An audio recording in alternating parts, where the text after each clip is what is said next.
Okay, so welcome to the Pain Journal Club. I'm just going to make my screen full screen. I hope you all can see my screen. Just type yes in the chat box if you can.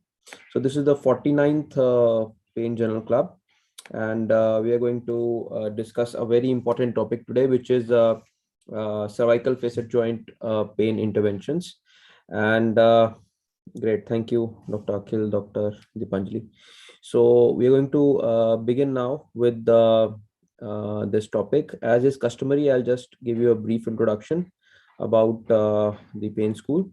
So pain medicine world over is quite diverse, and we've got diverse issues, variable standards, different learning requirements, and of course, different offerings.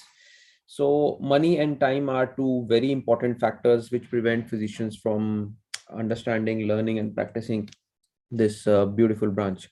So to overcome these problems, Mumbai Pain School has been running as an initiative by Panisha Spine Wellness and Pain Relief Center. And we are using the social media to disseminate information and education. And we are getting quite a large number of hits on all the social media platforms. So online learning is the key which we are focusing on, and most of our content is on demand. We have got both free and paid content. We have got hands-on workshops.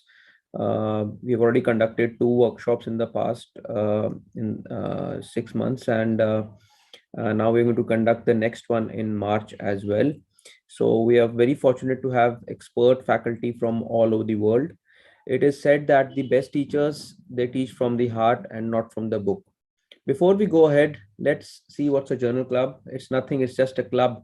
The only difference is that here we are going to evaluate critically the recent academic literature, which is based on a defined subject. And this is very important that all the attendees, they participate, because then only we can gather new insights into the same journal which has been published already. So guys, please feel free to just type in whenever you want to be unmuted. You want to just type in the chat box. Those of you who are watching live on social media, you can just type in the comment section there as well. So attendee participation is encouraged. Please feel free to ask questions. Now here is the most difficult part. And the difficult part is to be regular. It's very tough to be regular. And the reason why we wanted to promote a journal club was because once you are regular reading the journals, you are going to increase your knowledge manyfold. Because every time we discuss a new journal and we discuss new concepts, the thing is going to be much clearer to most of the attendees. Even Harrison had his journal club, which he used to run twice a month, and this is very well documented. And the purpose was critical evaluation of the academic literature.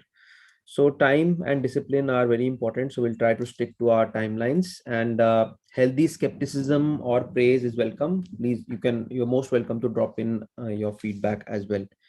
This is a bit about me. But now let's move on to the cervical facet joint pain interventions, which is covering a very important topic, which is often ignored, but it's very well prevalent, and that is the neck pain. So cervical facet joint pain interventions, it is very important for the pain physicians, because this pain is the next most common pain to the lower back for the spine pain. And spine pain, as we know, it is the #1 cause for disability. I think much has been already spoken about this topic, and most of the pain physicians are already aware of this. So these facet joints, they are very peculiar, because they are quite difficult to diagnose. Their problems are quite difficult to diagnose, and of course, if you cannot diagnose, then how can you treat? Moreover, they have a great degree of atypicalness to them. And if you start from C0, C1, C1, C2, C2, C3, they are totally different 3 joints. And If you then go on, then 4, 5, 6, 7, they are quite similar. But if you want to do a procedure for them, then again there are variations in the lower levels, that is C6, 7 level as well. So you need to be very careful of how to approach the cervical facet joint. The key here is appropriate radiological imaging. So you can see, in this picture, you can see the multiple shadows which you can see here. And whilst you are doing the procedure, the number one thing which you want to do is just to take care of this. So I'm showing you a picture of a typical cervical facet joint, which is having the facet capsule. Why I want to emphasize this point is that the cervical facets, they are known to have much higher innervations and higher nerve endings, high number of receptors, and hence they are much more sensitive to pain than the lumbar joints. So it is extremely important for us to pay attention to this point. This is the AP picture of the routine X-ray which we see. And if you see, these are the facet joints, so that you just get an idea. You can very clearly see this relation. And it is important because once you are doing the procedure, the needle tip has to be kept at a particular point, which is extremely important to understand. So I'm going to throw up some facts from the paper which is going to be discussed today, but I think most of you will not know many of these things. Age is a positively related factor to the risk of neck pain. That is, as you age, the risk of neck pain increases. Obesity is probably unrelated, which is very surprising. And women are more likely to experience neck pain. So these are some points which you should keep in the back of your mind.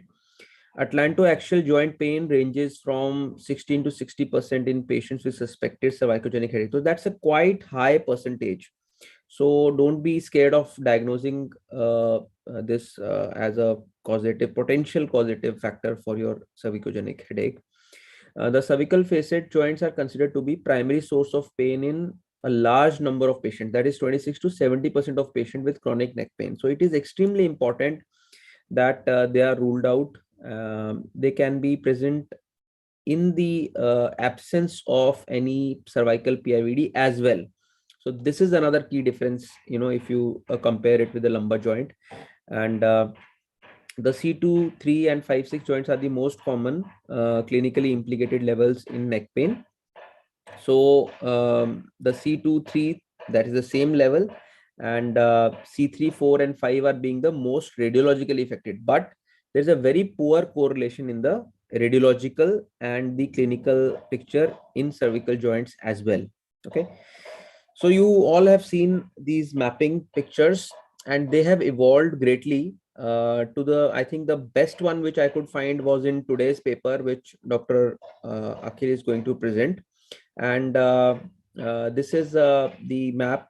This was the initial paper, I think 2013 or something. It shows, I've quoted the link in the reference. So it shows the distribution of C2-3, then C3-4, then C4-5, then C5-6, and then C6-7. So you will see that there's a considerable overlap. So what do you do if your patient has pain here, or what do you do if your patient has pain here, and likewise. So these were based on the stimulation of the particular area with current, and then they were supposed to aid us in clinical diagnosis. And of course, they were different from radiological results, as I have already mentioned to you. Then I have a little more advanced version, which we were using until recently. And these were based on slightly more defined areas. And if you can see, this portion is C23, even this can be C23 and 34. So basically this is more towards 2-3, and this one can go up to 4 as well. So again, you see there are overlaps. Then this one, more of C4 involvement, you can see.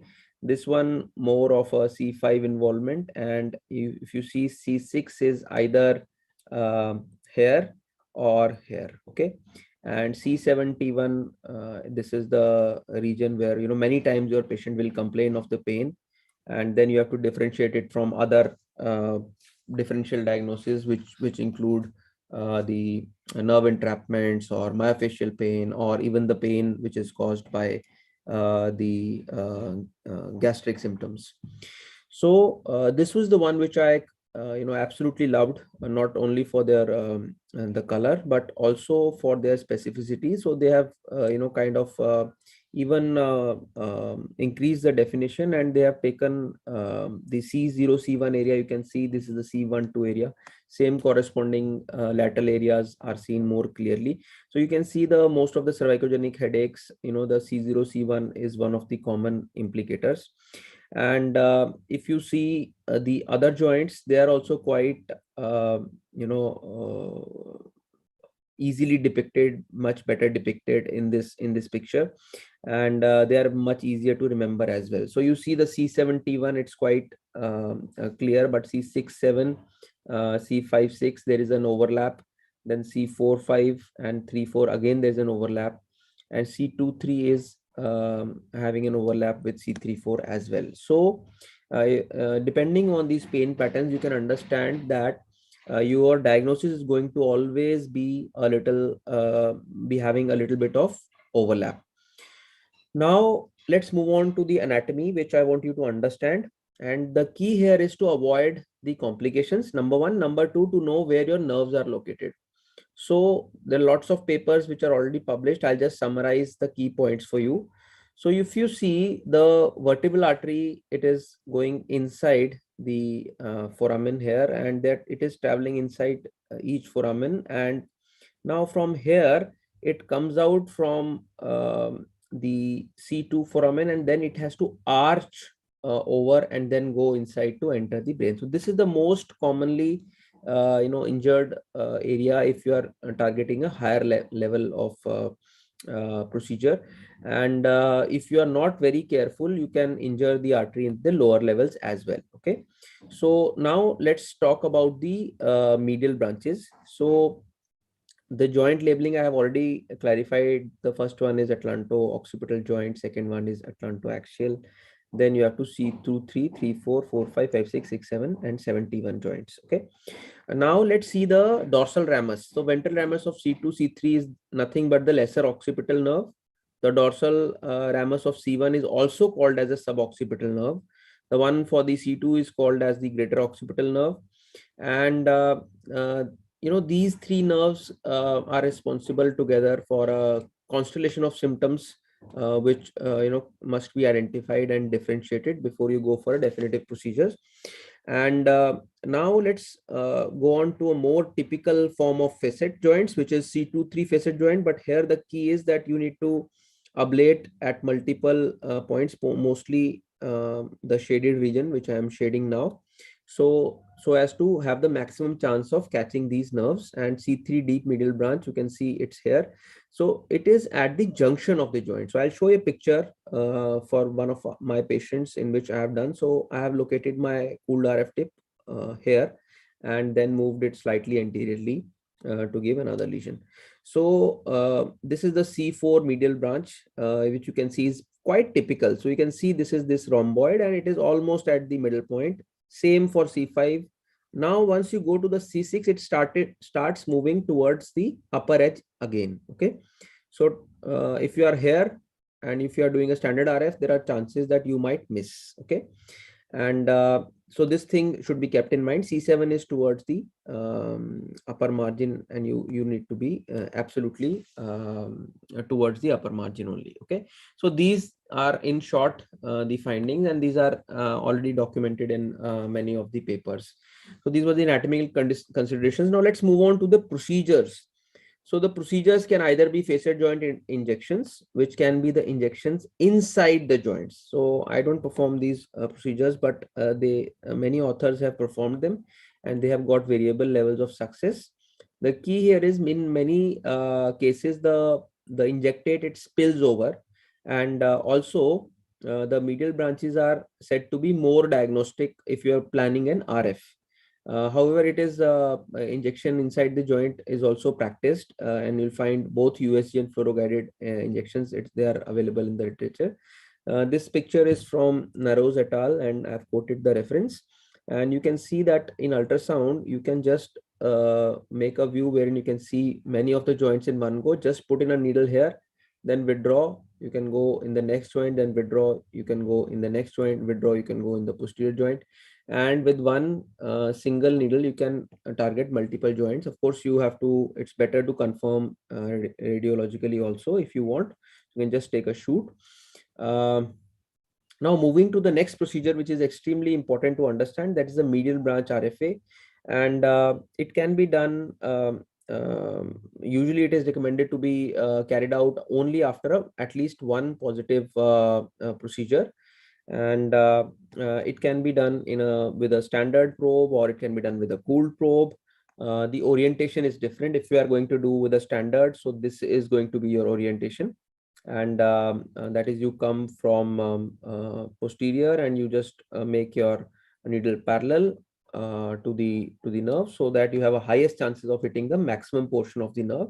On the other hand, if you are doing a cool, you can come lateral on end-on view, and you will still have a very high chance of hitting the nerve. The only thing which you need to take care of is the size of the needle, that is the thickness of the needle has to be taken care of. And if you are doing a cooled, don't do your first procedure as cooled. Get familiar with the standard technique, and if you are once you are confident, then only go with the cooled techniques, I suggest. So you can do it fluoro guided, or even a hybrid approach can be done. So you can see this is a picture wherein I have put in my needle. This is the needle, if you can appreciate. So I put in a video on YouTube. You can see the moving needle there. And this is the little mass, and I want to come at the middle, and this is where I want to give my lesioning. Once I am there, it can be also confirmed fluoroscopically. And if you see, this is a cooled RF needle, and I'm doing the C23 level, and you see I have to be in this area. This area is a danger area for me, and of course the artery is running also here. So what I want to do is I want to keep my needle as posterior as possible, but my needle I can just maneuver to just increase the size of my lesion as and when I want. And important here is to keep the needle at the waist. So you see the little mass, and you have to keep the needle as close to the valley as possible. Of course, you have to obtain the stimulation also, and this is going to give you a very good lesioning. Okay, so there are some pointers which I want to leave you with. Clinical diagnosis is the first instance, so a good diagnosis is very difficult to establish. There is a value of examination. They say that if you combine the examination with a diagnostic procedure, then you have around 87% predictive value, which is a very high number for getting the diagnosis right. And of course, there has been a bias for lumbar versus cervical. So most of us are doing more number of lumbar procedures. So you start thinking that there has to be a PIVD if there is a also a facet joint issue, but that is not the case. You also start thinking that the patient can the patient have so much of pain with only the facet issue? But yes, they can have. So there are many differences in your treatment. Also, not to talk about the safety as far as the RF is concerned, because of the vital structures surrounding the region. So there has to be an algorithm which you need to make for yourself, but it is still not defined. So for each setting, you need to make an algorithm how you want to go, depending upon your patients, your payers, your insurers, your technique available, and of course your expertise. There is a big role of ancillary treatments, and some of the authors have even gone to suggest that you should at least give a 6 weeks of trial. And the important part is you have to do this before and after your treatment. That is, I'm talking about even if you're planning an RF or a diagnostic procedure. So before and after this before word is very important, because once you do the radiofrequency ablation of the facets, the extensors are going to be affected. And if you are doing 2 levels or even more than 2 levels, it's recommended don't go more than 2 levels in one go, because then it is very difficult to do a good rehab for that patient. You can do it at a later date, and that will be a much better thing to do for these patients. So these are the references which I am quoting.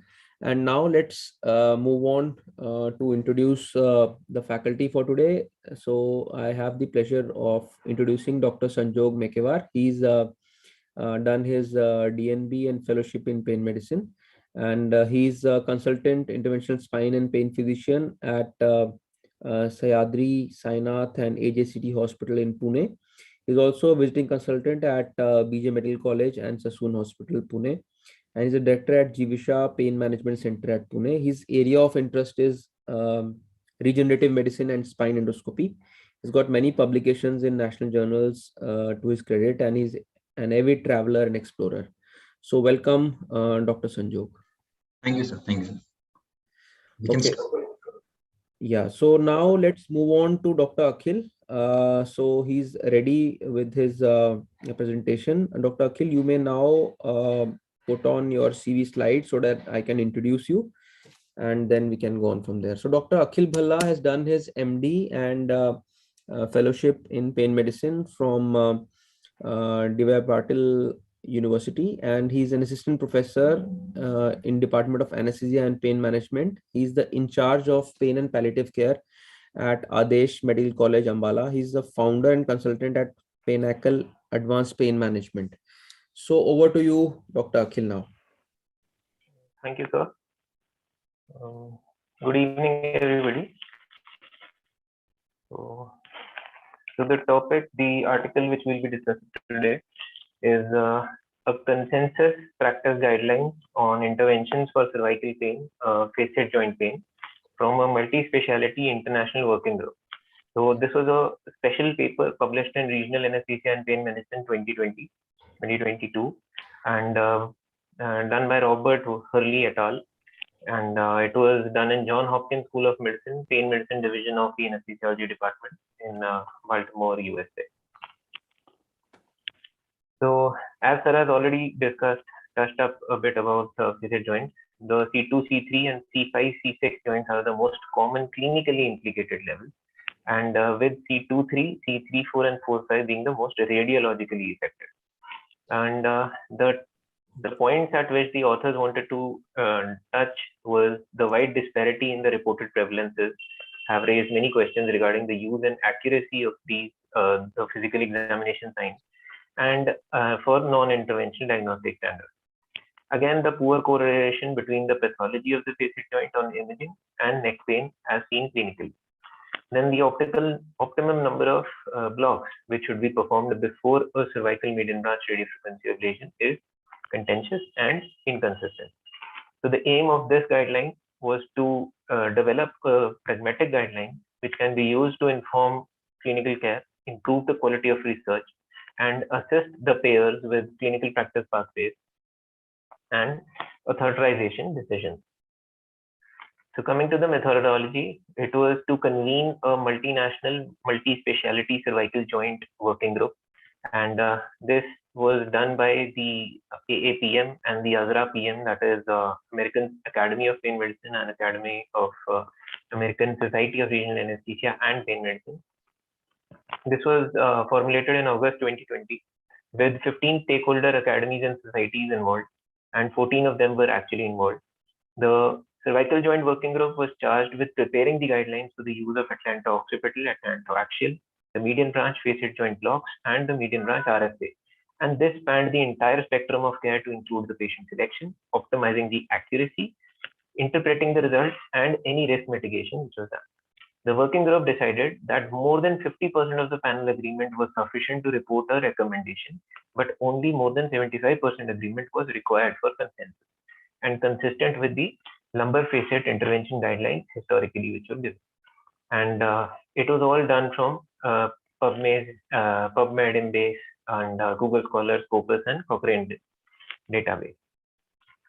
So in the entire paper, all the recommendations will be given were given from this table. That is the level of guidelines and the recommendations with the level of certainty. The certainty of the net benefit being high, moderate, and low, and the magnitude of the net benefit being substantial, moderate, or small. So all the topics were graded on a scale of A to B or as insufficient with the level of certainty for every recommendation. So the authors have put some questions and have tried to formulate the guidelines according to the questions. So there are around 20 questions and they were very beautifully answered in this article.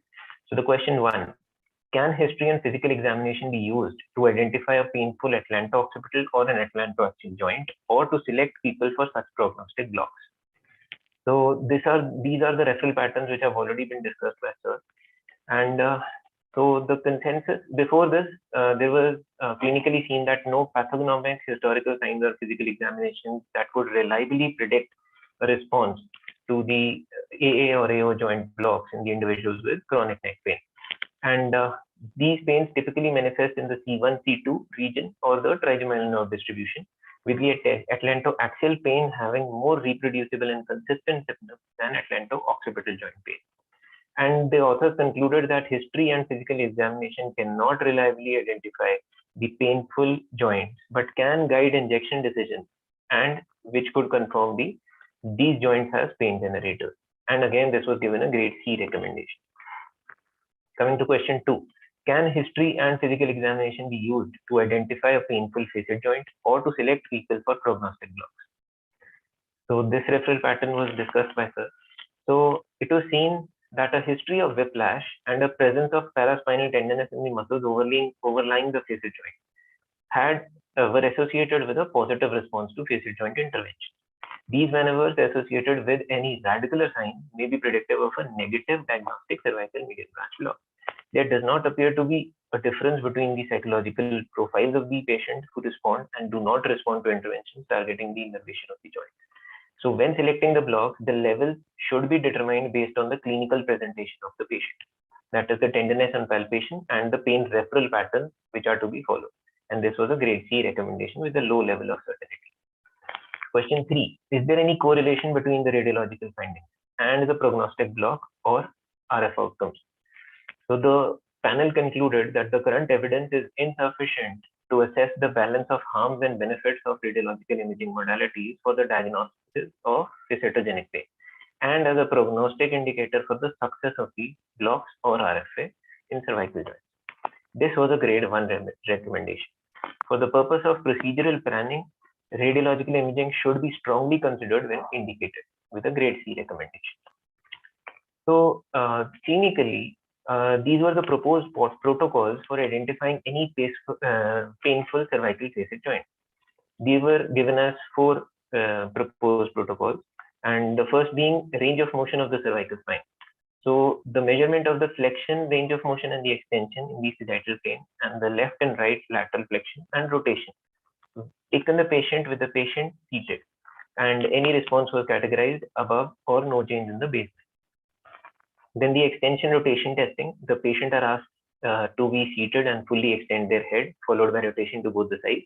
The subjects, if they report any pain at the end of motion, and was considered positive, above the baseline. And manual spinal examination, the patient was positioned prone with the spine in neutral position, and the examiner applies a posterior-anterior directed force over the pillars from C2 to C3 to up to C6, C7 on bilateral sides. And any pain provocation would be given as a positive test on the worsening waistline or the referred pain. Then again, palpation of the segmental tenderness. So again, in prone position, the segmental muscles which are overlying the joint from C2 to around C7 bilaterally, and these muscles have the same nerve supply as the painful joint, and they will elicit tenderness and spasm if it is considered positive. And this is considered positive if the patient reports an increase in the baseline, either localized or referred. So paraspinal tenderness was also reported in studies to be predictive of a positive response to cervical medial branch RFA. Question number 4. Should physical therapy or conservative treatment be a prerequisite before a prognostic block? If so, for how long should they be continued? So the board recommended a 6-week trial of conservative management prior to a prognostic block to prevent any unnecessary invasive procedures, and the associated healthcare costs is recommended. And the use of conservative measures may prevent the need for any prognostic blocks, but they do not prelude the use of blocks for these patients who have failed conservative treatment. This was a grade B recommendation for the requirement of a conservative treatment, and a grade C recommendation for at least a 6-week trial, which may vary based on a personalized medicine paradigm according to the physician. And grade 1 recommendation for concomitant use of conservative measures to accompany the prognostic blocks. Question number 5. Is image guidance necessary for cervical facet blocks in RFA? And the guidelines versus no guidance, that is accuracy and safety of these blocks. So fluoroscopy and ultrasound can be used for cervical median branch block, and ultrasound can be useful in patients who have a high risk of radiation exposure. However, the lack of training in ultrasound can be a limiting factor. This was a grade A recommendation.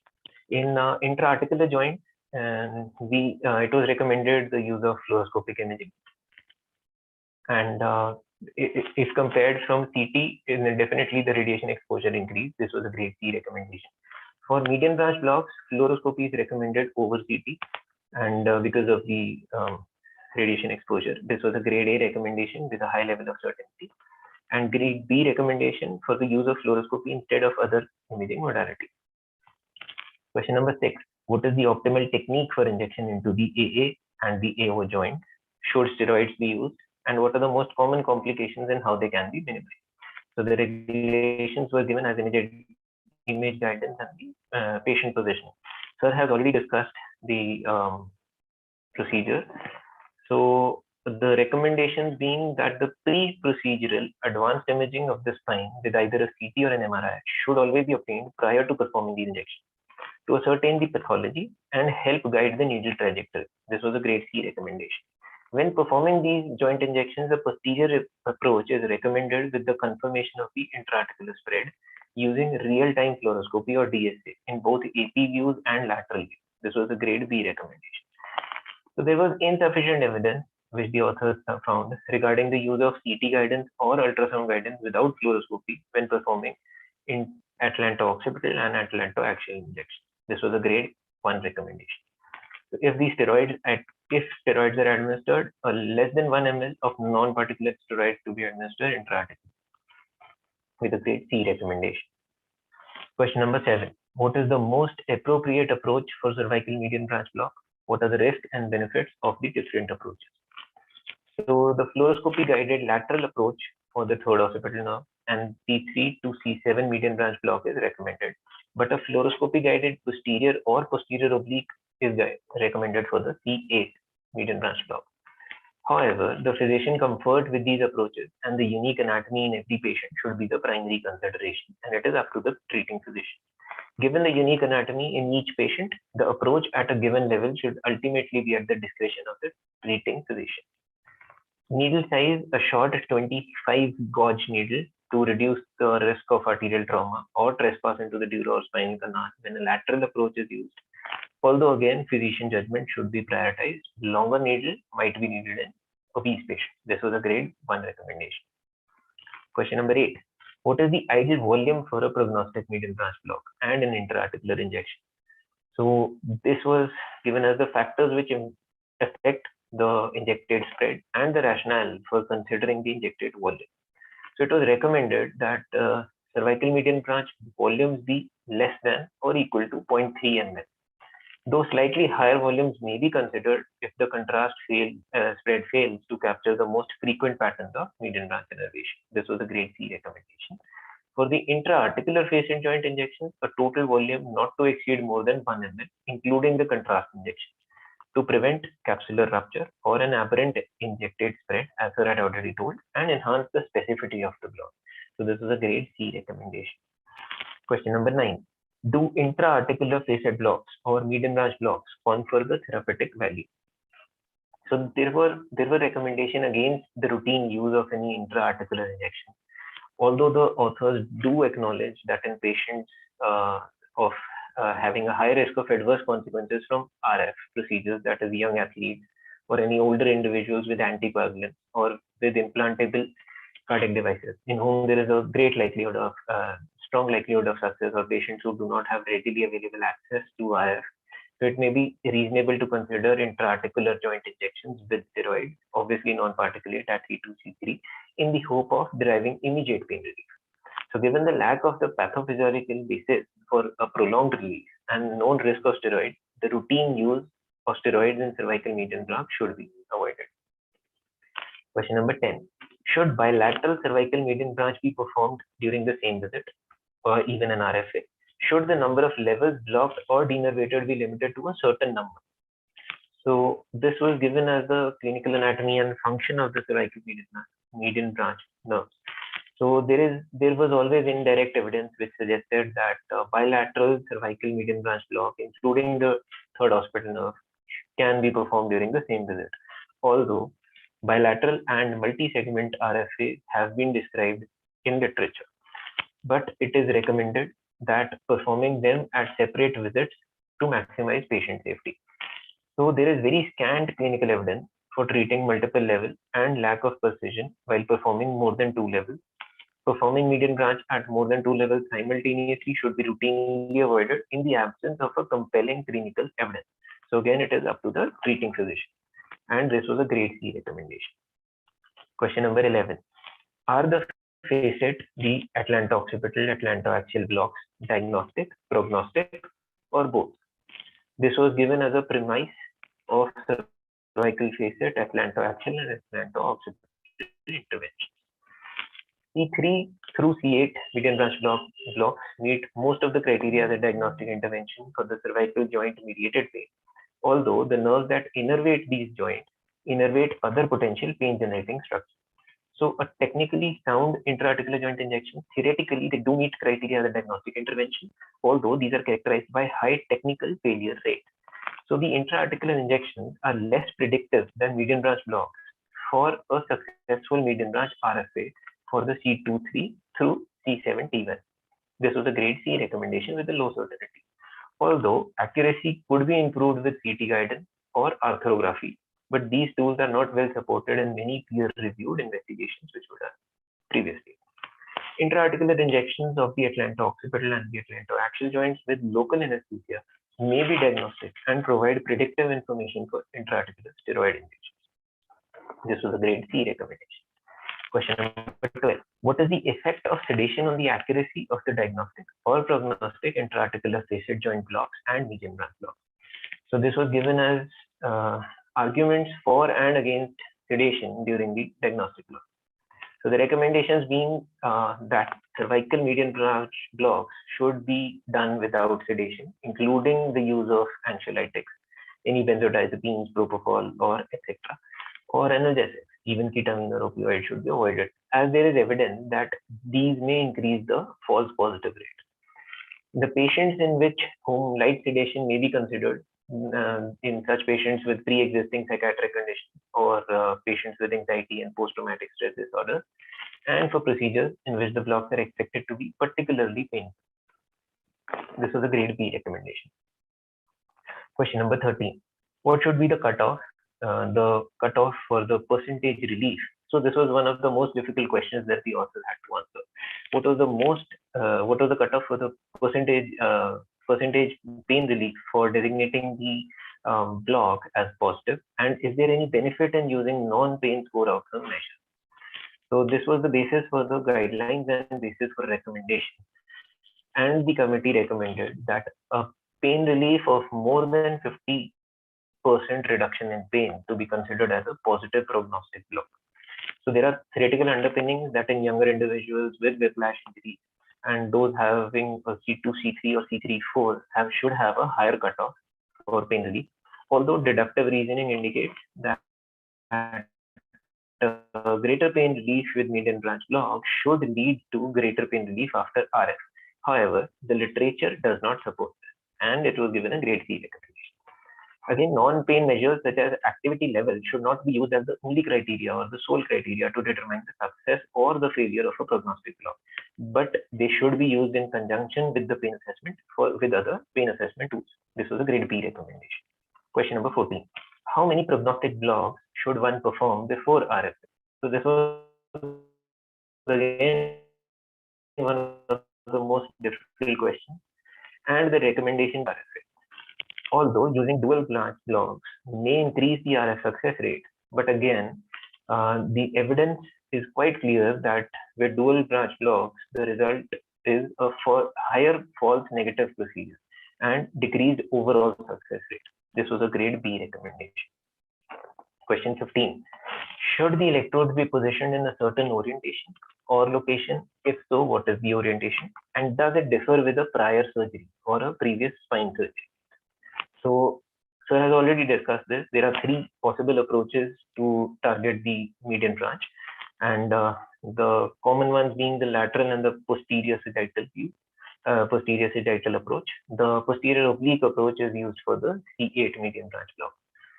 So the recommendations being that a near parallel approach, that is a slight posterior oblique or a posterior approach, should be used when performing cervical median branch RFA for all cervical segments.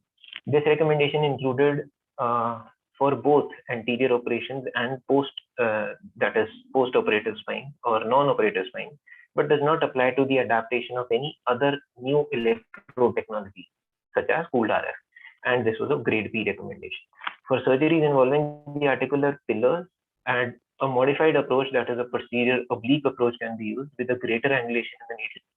And this could, with advanced imaging, could be necessary, and multiple lesions to be created if necessary. This was a grade C recommendation.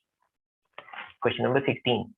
Should sensory or motor stimulation be performed before the radiofrequency ablation? So there was a strong recommendation for the use of sensory stimulation when single lesions are anticipated or with C2-C3 facet denervation. This was a grade C recommendation. When multiple lesions are planned, the evidence for a sensory stimulation is almost inconclusive. This was a grade 1 recommendation.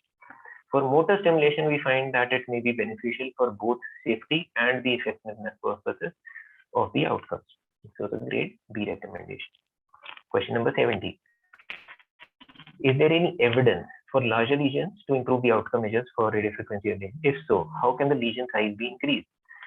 So coming to the anatomical considerations and challenges, the constraints being that if a larger lesion is used, care should be taken to limit the damage to the untargeted structure, that being the vascular and the neurological, that is the nerve roots and the vertebral artery and the deep cervical artery. So a multi-lesion protocol can be done with a smaller gauge needle and a shorter active tip cannula could be considered. So what is recommended is that a sequential cannula placement for each targeted median branch should be no more than 1 to 1.5 electrode widths apart. The multiple lesions require targeting the third occipital nerve secondary to its relatively large and variable core, as Sir had already shown. So before routine deployment of these designs, bipolar or internally cooled electrodes, safety studies are required in patients. So this was a grade C recommendation for using larger lesions to improve the ability to capture the targeted nerve, and a grade C recommendation again for the ability of larger lesions to increase the duration of pain relief in patients. Question number 18. What are the most common complications of facet interventions and how can they be minimized? So the common complications include vascular complications. That is, so the recommendation being always check for intravascular placement by aspirating and visualize the spread in real-time fluoroscopy, preferably DSA, prior to performing a median branch block. And this was a grade B recommendation. Or you can do a scout ultrasound scan prior to performing the procedure. So it was a grade C recommendation. Positioning the RF cannula tip in the posterior 2/3 and the C2-C3 phase joint and avoiding the anterior part of the inferior C2 pillar avoids penetration of the aberrant loop of the vertebral artery, which could be present there. The decision of whether or not to continue anticoagulant is clinical based and should be made on a case-by-case basis by reviewing all the clinical factors. Grade 1 recommendation. The complications to the cervical median branches. So the physicians should already inform the patient about the common adverse effects, including pain, dysesthesia, numbness, dizziness, and ataxia, lasting from around a few days to few weeks following denervation procedures. Use of a short 3-day course of NSAIDs immediately after RFA is recommended, and but prior to its removal may reduce this pain and discomfort. Non-particulate steroids should always be injected if there is heightened concern about the occurrence of a post-RFA lesion near right. This was a grade C recommendation. A shorter course of NSAIDs may decrease the severity of post-RFA pain. Direct trauma to any neurostructure. So the recommendation being always use a true AP and lateral views, which sir had already explained, as to have a true view and to ensure that the tips are positioned outside the neural foramina. Failure to obtain a true lateral view, that is a complete overlap of the articular pillars, can result in an inadvertent, obviously, knee replacement in the intervertebral foramen or the spinal canal. In addition, a contralateral oblique can be obtained to confirm the position of the tip of the RF canal. So the absence of sensory motor responses can be used as a response to test the stimulation prior to RFA, and this also reduced the probability of injury to the spinal cord and spinal nerve roots. This is a grade B recommendation. The complications of RFA related degeneration of the spinal anatomy and the musculature. Comprehensive discussion about the patient should be done about the potential short and long-term impact of the facet joint RFA on the spinal anatomy. It should be explained that the morphological changes do not result in adverse clinical outcomes in most of these patients. Multiple levels at a single visit should be avoided if possible. And again, this is truly clinical based. Recommending physical therapy regimens aimed at restoring the function of paraspinal muscles prior and after RFA will improve the outcomes. This was a grade C recommendation. So the impact of RFA on existing implanted devices. The healthcare teams which are responsible for the implanted devices, that is any kind of implanted device in the cardiac or the neurology, should be considered regarding the planned cervical procedure. If RFA is performed in the absence of evidence to the contrary, implanted devices such as neurostimulators programmed to an output should be programmed to an output of 0 volts and turned off before the procedure to reduce any device damage. Given the inherent risks of using bipolar electrode, it is not routinely recommended. A deactivated neurostimulator could be turned back on following the procedure and reprogrammed to the pre-procedural setting. So obviously to avoid tissue burns, a pre-procedure check of all the equipment to ensure that it is properly functioning, and proper positioning of the grounding pad to an optimal location and the orientation of the grounding pad is necessary. Applying a large, properly positioned grounding pad on a dry, clean-shaven skin that is devoid of any scars or tattoos always minimizes the risk of tissue burns, and this is a grade C recommendation. Impact of RFA on the spinal instrumentation and proximity. So multiplanar fluoroscopic image-guided techniques should be used to ensure that the RF cannula tip is not in contact with the screw, pedicle screw, if so in previous surgeries with posterior cervical instrumentation, to avoid any thermal injury to the surrounding tissues. Depending on the type of surgery performed, consideration should always be given to the probability of accurately targeting the median branches in the presence of spinal hardware through a posterior approach. Question number 19. In which patients should repeat RFA be considered? What is the likelihood of success? Do repeat diagnostic blocks need to be repeated? And if so, at what interval? And what is the rationale? So the committee recommended that if an initial RFA is successful, and the success being a meaningful pain relief that is more than 50% or lasting for around more than 3 months is considered successful.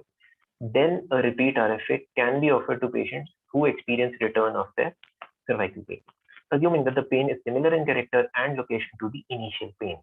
That is, this is a grade B recommendation.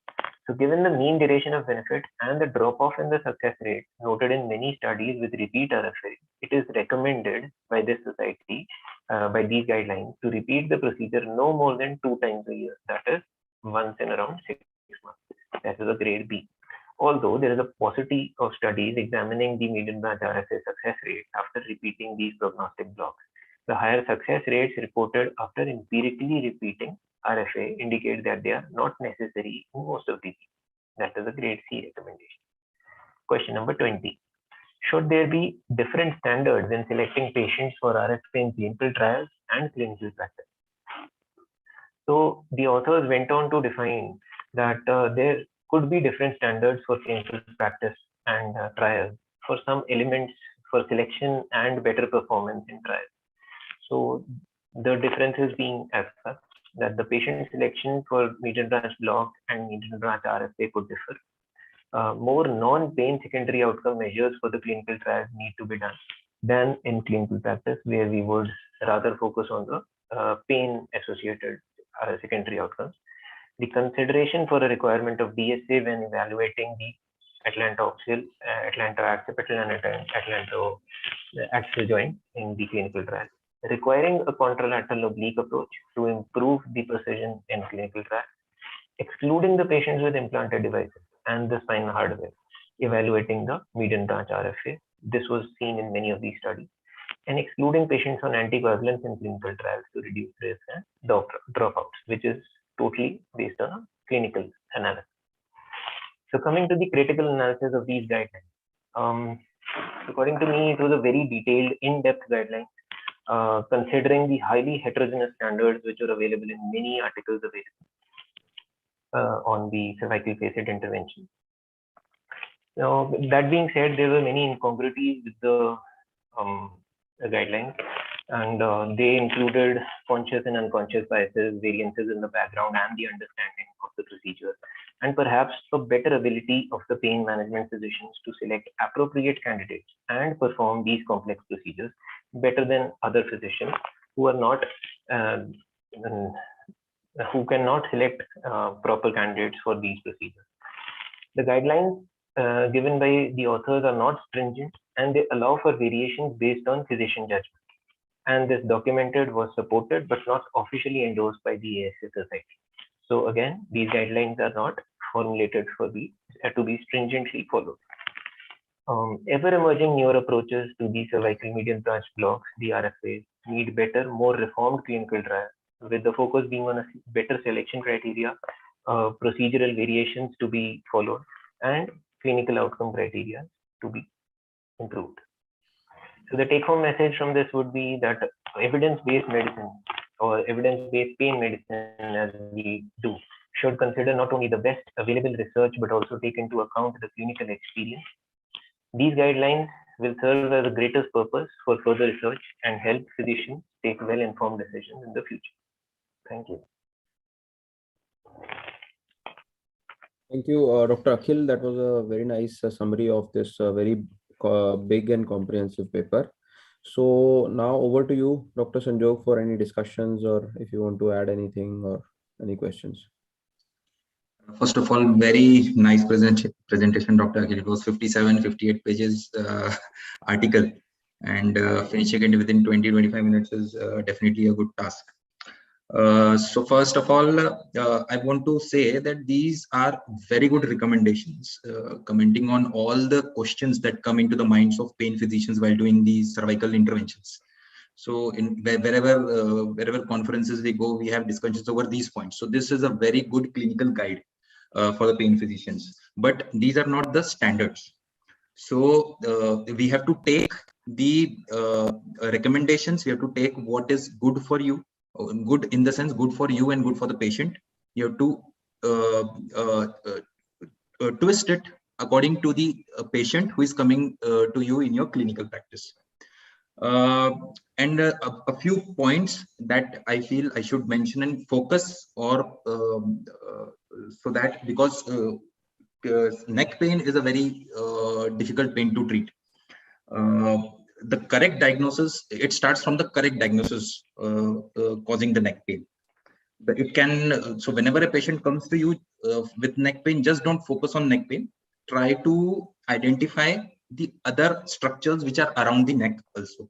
So expose the upper back of the patient, see if there is any abnormal movements of the scapula, just see if there is a restriction of motion of the shoulder joints. It can just be a problem of the levator scapulae, which also presents as the paraspinal pain. So correct diagnosis is the number one thing that you have to do. Then second thing that what sir has mentioned is the scout imaging. Scout imaging, if you have an ultrasound machine, then scout imaging before doing a diagnostic procedure is again a very important thing, because there are a lot of vascularity is tremendous in the cervical region. And in ultrasound, you can easily see. In fluoroscopy, you will not be able to see the vessels. But in ultrasound, if you know that this vessel is present at this level, and then you definitely can avoid and you can modify your procedure when you are actually doing the diagnostic procedure. Third thing is while doing the procedure, positioning of the patient. This is very first step and very important step while starting the medial branch procedures. What I personally do is I do the procedure in prone position. Some of the people are doing in lateral position also. But I find lateral position a bit difficult because patient keeps on rotating his head and all the images, because getting the true lateral image is very important here. Because if you're not getting the true lateral image and your needle is just too far ahead, then definitely your needle can be anywhere near the neural canal. So positioning is very, very important. Take some time, take 10 minutes, 15 minutes, but give a good proper position to the patient. Then again, one problem comes is when doing the lateral, your shoulder comes. So people with short neck, it becomes very difficult. The shoulder can come up to level of C4. And so getting the good image is very important. If you're not seeing, don't attempt any procedure at the lower cervical levels. Or you can take the contralateral oblique view, and if you have a good knowledge of the anatomy of the lower spine, then definitely you can go ahead. But if you're not seeing, don't attempt anything. Next thing is, yes, the selection of the type of procedure. Like if you're using classical RF or you're using cooled RF. So start with the procedure in which you are most comfortable, because there are so many vital structures. Don't cause any harm to the patient. Safety of the patient is the first thing. So if you're comfortable with classical, then start with it. You can, there are a lot of things to do. You have to control the lesion size. That is very important. Just because you know we can increase the lesion size, or we want big size, we want to burn all the nerves. So this is not the place to do that, because it can cause very serious harm to the patient. And yes, of course, as we all know, never use particulate steroid here. Always use dexamethasone and other things. This is, I think, from my side for this procedure. One thing is, if you know, there are before doing the lesioning, we generally remove the stellate and we give the local anesthetic. So is there any facility available where there can be a second port and we can give inject local, because while doing those movements, now in the cooled RF kit, the one which is coming now, it is coming with that port. Okay. Now the new kits, you ask for the, whenever you do it, you ask for the new kit. If you get the old stock, they will that will go. So all the new cooled RF kits, they are coming with that port. And for not only for this, for all indications, even in facet, because the cooled RF cannula, if you see, the tip projects ahead. Yes. Many times you have just somehow positioned it in the correct spot, and when you take it out, then it is very difficult to again get the same this thing. Okay. However, I'll give you a trick if you want to do that also. So once you locate this and get a good stimulation, okay, try to fixate the cannula and the skin with one hand. Okay. Then once you take it out, try that your cannula does not move inside the tissue. Yes. and then probably there are lesser chances, but still it's a very dicey thing. It should be done in a in the newer kit, which is it's already there now. It is coming. Okay, But there is no option in classical. Like, there is no such option in classical, which I am aware of. Maybe there is some, but I am not aware of any such option, and I use purely cooled RF, as you know how my practice is. yes. I use purely cooled RF, so that's sorted. Okay. Anything, Akhil, you want to ask or add? So regarding this discussion, there was not exactly in the recommendations, but the authors had discussed this in this while formulating the guidelines, that post RFA and some people, they do use steroids and some don't. So again, the recommendation from these authors was that it is purely up to the clinical judgment and case by case basis. So using steroid post RFA for post RFA neuritis maybe, but many of them, mostly they do not use, but some of them have also mentioned the use of steroids post RFA. So I will always use a steroid after RF anywhere. Oh. This is my practice, but of course there are various thoughts and schools of thoughts and other things. So this is my take on it, and I think let's move on to the questions now. So Dr. Kritika is asking if myofascial pain associated with facet joint pain is there. Can both of them be tackled at the same time with interventions? Okay. So basically, patients of facet pain definitely will have a component of myofascial pain also associated with, because there is irritation of the nerves, and these nerves actually supply the paraspinal muscles. So definitely muscular spasm will be there.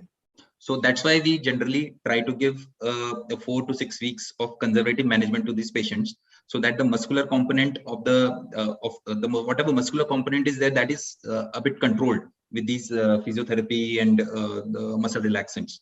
And when you target the facet joints, median branch blocks, then when these nerves are blocked, definitely the muscle spasms will also reduce.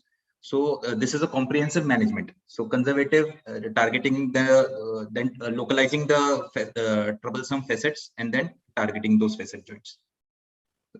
If you want to add anything.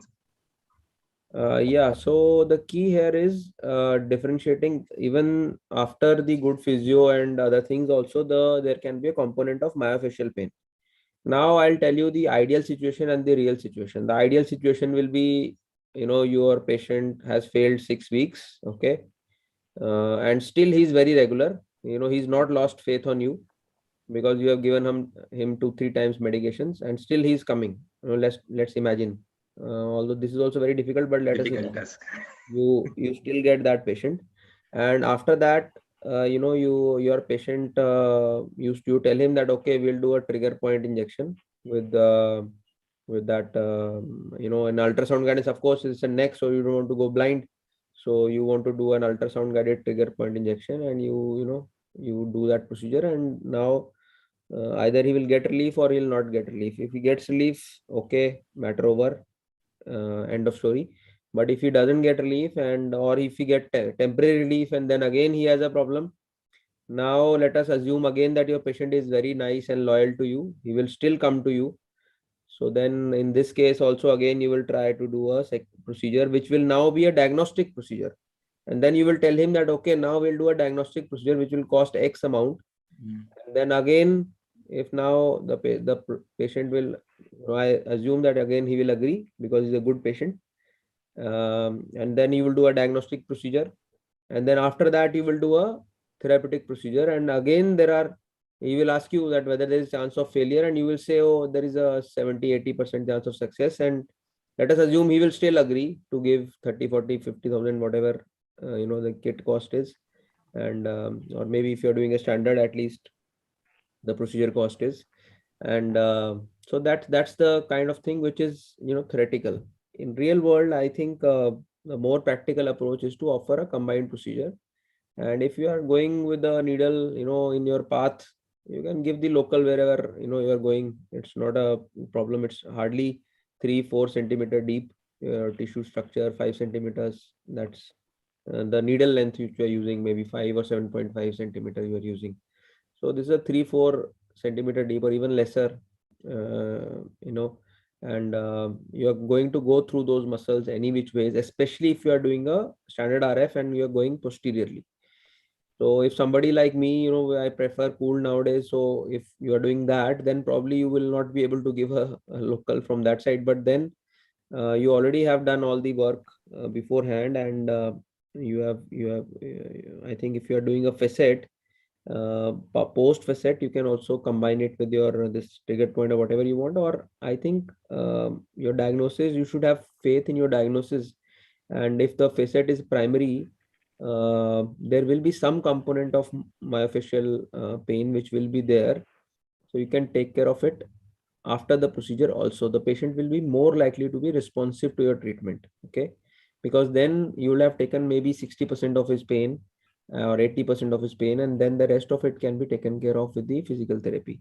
If if his fascias or other things are involved, those complicated things, then definitely involve a myofascial specialist. I think that's not our job to manage. So I think I've answered this question. Now let's move on to practically not seen this type.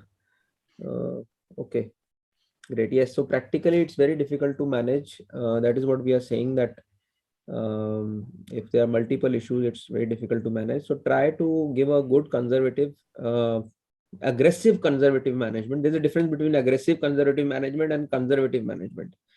So in aggressive conservative management, you just find out what are the patient factors which are preventing them from doing the exercises. You find out the physio, and you cross patch both of them, and then you add the pharma management also, and you drive all these factors together. And in passive, you tell him, okay, ye kar lo, wo kar lo, and it becomes more of a patient choice. Whatever he wants, he will do. So that will not help.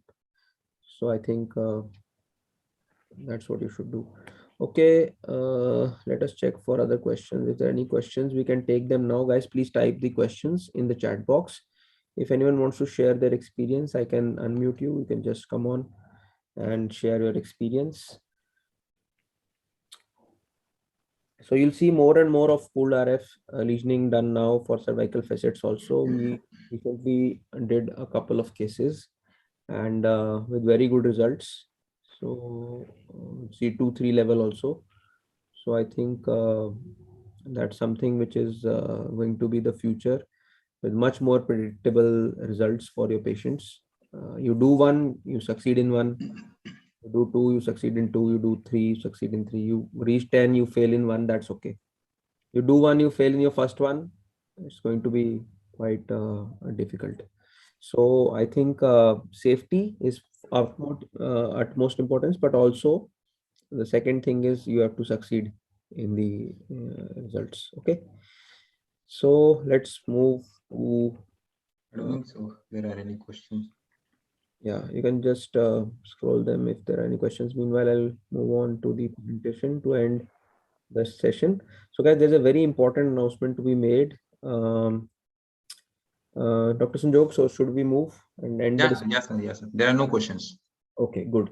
So let's move on to the next steps. Guys, join our mailing list. We have a mailing list. Please join that to get the information in emails. We're going to conduct a very good comprehensive webinar very soon. So just stay tuned.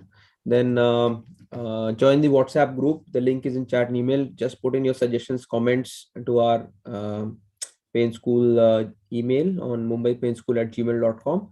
And the secret of getting things done is to act. So this is your point. Those of you who are wanting to do all these RF and other things, at least on cadavers.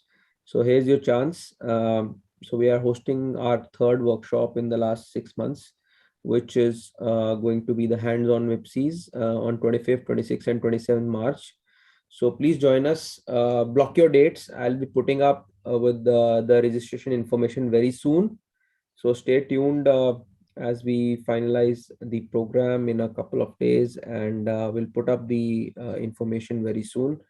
And join us for this 3-day pure practical workshop, wherein you are going to get both ultrasound as well as fluoro experience working with the cadavers. So with these words, we end today's session. Thank you all for joining in, and wishing you all a great time ahead, and stay tuned, have a good learning experience, and join us for the next workshop. Take care. Bye-bye.